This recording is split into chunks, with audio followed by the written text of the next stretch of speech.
এটা অন্যায়। আমি কোনোদিন কাউকে কোনো ধরনের সাপোর্ট দিই না, কোনোদিন।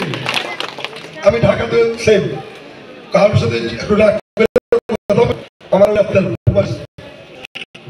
যখন ওই লোকের সাথে দেখবে না ভাই ভুল হয়েছে আমার, এটা না বলি।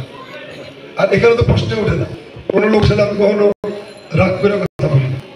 কিন্তু একটা গ্রুপ আমাদের বিরুদ্ধে মিথ্যে ফেসবুক আইডিগুলোতে আমাদের ছবি টবি দিয়ে আমাদের বিরুদ্ধে প্রচারণা করে।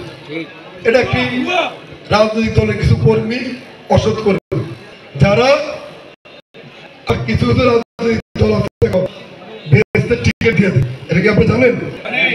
বেহেশতের টিকিট বিলি করছে, এটা কি আপনারা জানেন? বেহেশতের টিকিট তো আল্লাহ পাক 10 জন সাহাবীকে দিয়েছে তাদের এই জীবদ্দশায়। একমাত্র ওই 10 জন সাহাবী জানতে পারছে যে তারা বেহেশতে যাবে। এরপরেও